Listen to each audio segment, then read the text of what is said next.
It's not my God! Holy fuck!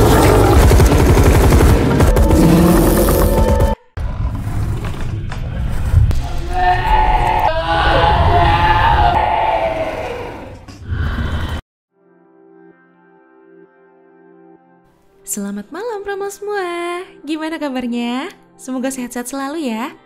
Radio Malam hari ini mau kasih kalian film yang seru sekaligus menegangkan. Judulnya Annihilation.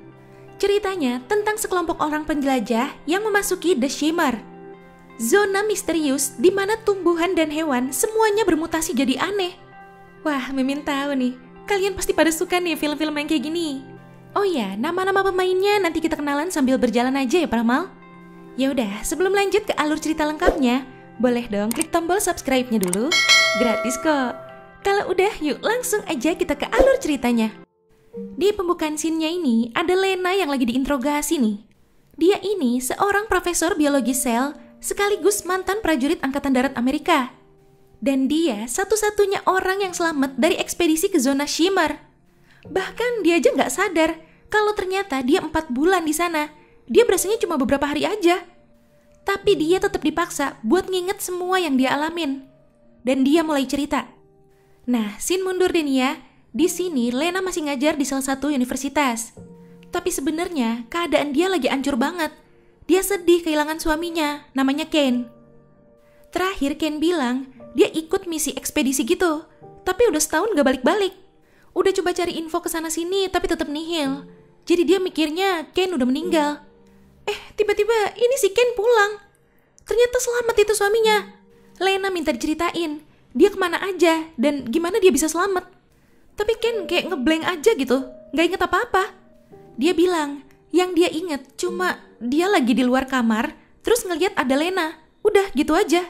Abis itu Ken bilang dia ngerasa gak enak badan. Dan bener, kondisinya langsung makin tambah parah.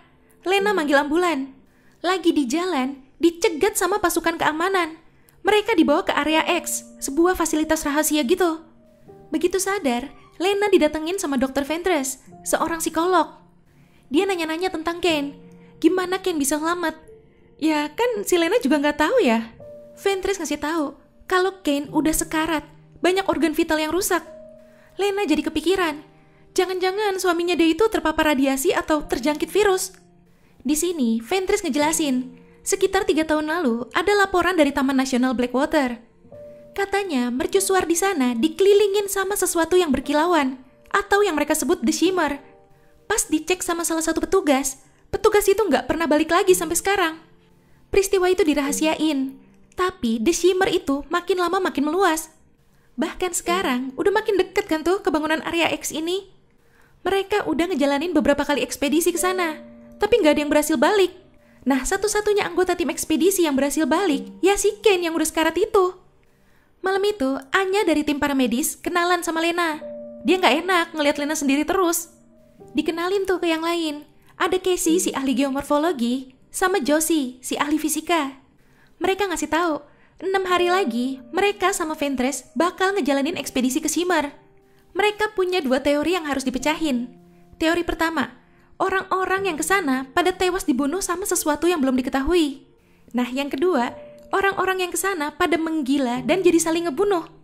Besok harinya, dia bilang ke Ventress, dia mau ikut ke sana. Tapi sebelum itu, dia bilang, dia nggak mau yang lain tahu kalau Ken itu suami dia. Nah, udah hari H-nya nih.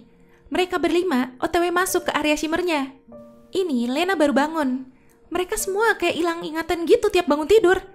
Mereka harus ngitung ulang persediaan biar mereka tahu udah berapa lama mereka di sana. Dan ternyata mereka udah di sini selama 3-4 hari.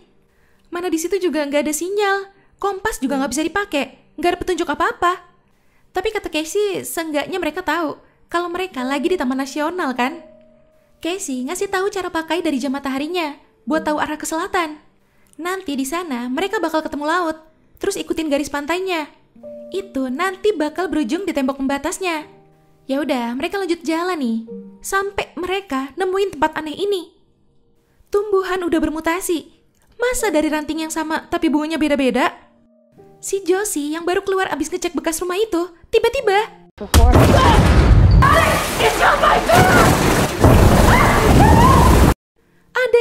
ranselnya dia. Untung berhasil diselamatin. Nah, keluar tuh yang narik dia tadi. Ternyata buaya albino. Ditembakin tuh sampai mati. Holy fuck. Pas diteliti, buaya ini juga ternyata udah bermutasi. Giginya aja kayak gigi hiu itu. Kan aneh ya. Oke, mereka lanjut jalan. Tiba-tiba lengan kirinya si Lena sakit. Ada memar gitu. Tapi dia kayak masih santuy. Dia mikirnya itu luka pas tadi dia ngelawan buaya aja. Ini mereka nemuin bekas pangkalan militer. Mereka mau bermalam di situ. Tuh lihat, di temboknya ada lumut yang bermutasi, menyebar luas gitu, kayak penyakit tumor. Di sini Lena baru tahu. Ternyata ini tuh dulunya markasnya si Kane sama timnya. Ventress juga nemuin memory card nih, yang isinya pesan video dari ekspedisinya si Kane. Di video itu ada si Kane yang lagi mau ngerobek perut salah satu rekan timnya. Dia mau nunjukin usus rekannya itu bergerak kayak hidup gitu. Lena jalan ke tempat lain, di mana dia nemuin mayat rekannya si Kane yang tadi di video itu. Tapi udah ditumbuhin lumut aneh yang keluar dari dalam perutnya. Lena nyempetin buat ngambil sampel dari situ buat diteliti. Malam itu Lena kebangun. Dia mau neliti sampel yang tadi dia ambil. Dan ternyata benar, bisa menggandakan diri dong itu. Serem banget. Lena keluar, nyamperin Ventress yang lagi jaga sendirian. Lagi ngobrol, tiba-tiba kedengeran ada suara. What was that? Casey juga sampai kebangun tuh. Anya juga kebangun pas Casey keluar. Dia langsung bangunin si Josie. Ada yang nerobos pagar. Mereka udah siap-siap nih. Tiba-tiba nongol tuh beruang mutan. Langsung gigit dan bawa si Casey. Besok harinya, Josie sama Anya nyaranin buat balik aja. Udah gak beres soalnya. Tapi Ventress tetap mau lanjut. Dia gak masalah kalaupun lanjut sendirian. Lena bilang, dia juga pengennya balik. Tapi mereka udah terlanjur jauh. Mau balik pun juga bakal lama. Mendingan tetap lanjut ke pesisir pantai dulu. Biar nanti arah baliknya bakal lebih jelas dan cepet. Tapi ternyata itu cuma triknya si Lena aja. Biar mereka gak jadi balik. Mereka lanjut jalan. Sampai mereka nemuin sepatunya si Casey. Lena mau ngecek. Siapa tahu kan masih hidup.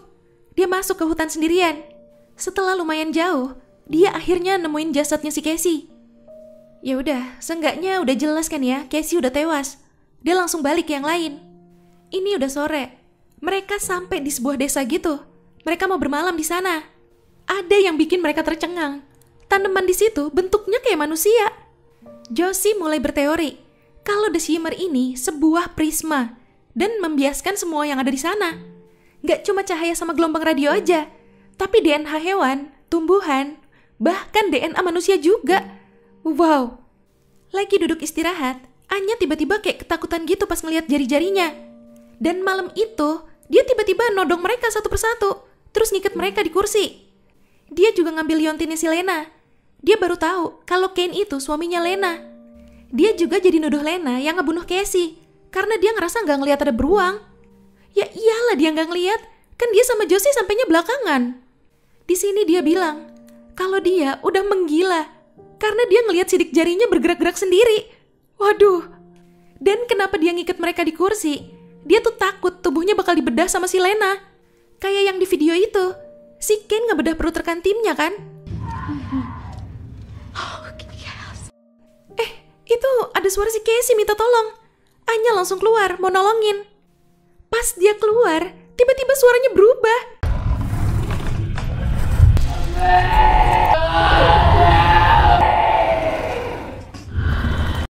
Jadi suara beruang mutan. Anya diserang. Wah, parah banget. Itu beruang mutannya bisa niruin suara manusia gitu loh. Mereka berusaha buat tetap gak gerak, biar tuh beruang mutan gak kepancing.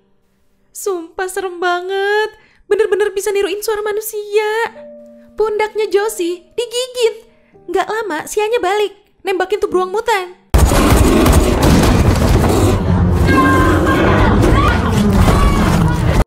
Sementara tuh beruang mutan nyerang Anya, Josie berusaha ngelepasin dirinya. Pas tuh beruang jadi-jadian nyerang Lena, langsung ditembak sama dia.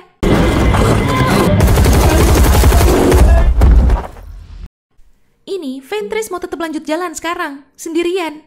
Dia nggak mau misi ini jadi sia-sia. Besok paginya, sebelum nyusul Ventress, Josie sama Lena sempat ngobrol. Lena ngasih tahu, dia meriksa darahnya semalam, dan DNA dia udah dibiaskan sama Shimmer ini. Josie nyimpulin, pas Casey sekarat, pikiran si Casey dibiaskan ke si beruang mutan. Makanya tuh beruang bisa ngeluarin suaranya si Casey. Di sini, Josie nyerah. Di lengannya si Josie udah mulai keluar daun-daun gitu. Dan dia mau ngebiarin dirinya berubah jadi tanaman humanoid itu. Ya, dia pikir daripada harus tewas mengenaskan. Abis itu, dia pergi dan hilang tak kemana. Ya udah, ini si Lena akhirnya nyusulin Ventress ke mercusuar. Setelah perjalanan jauh, sampai juga nih dia. Ih, banyak tulang belulang manusia loh di dekat mercusuarnya. Bahkan di dalamnya ada satu kerangka manusia. Kayaknya dia habis ngerekam video deh sebelum kematiannya. Dan ternyata itu si Kane. Di situ, Kane udah ngerasa dirinya gak beres. Dia udah mau nyerah. Dia sempat ninggalin pesan buat siapa aja yang nemuin rekaman ini. Kalau berhasil keluar, tolong cari Lena. Abis itu, dia langsung bundir pakai granat fosfor. Tapi pas Kane tewas, tiba-tiba muncul sosok yang menyerupai Kane. Lena ngeliat di situ ada lubang bekas meteornya. Dia masuk mau ngecek. Di dalam situ ada si Ventress. Tapi kayak udah bukan Ventress itu ya. Ventress ngomong nih, katanya Shimmer bakal menelan semuanya. Dia juga bilang kalau sesuatu udah masuk ke dalam dirinya. Dia ngerasa yang ada di dalam dirinya itu pengen semuanya musnah. Tiba-tiba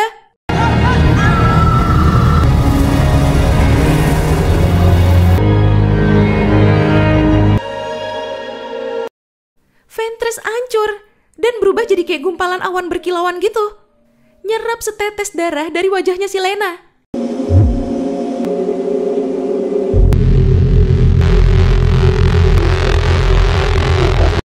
Kalian tahu apa? Langsung berubah dong jadi makhluk humanoid tanpa wajah. Ditembakin gak mempan. Lena kabur keluar lubang. Tuh makhluk udah ada di sana duluan. Dia niruin setiap gerakan Lena. Lena dipukul sampai pingsan. Tapi tetap masih diikutin tuh sama tuh makhluk. Lena mau coba kabur nih. Dia ngikutin. Jadi nempel gitu di pintu dua-duanya. Lena jadi kegencet.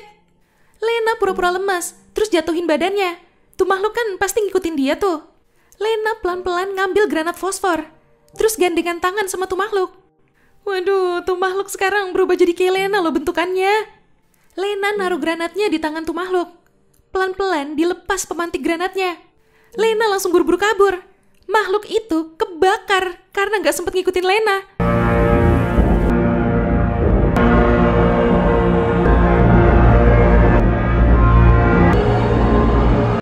Mercusuarnya ikut kebakar. Dan Shimmernya hilang.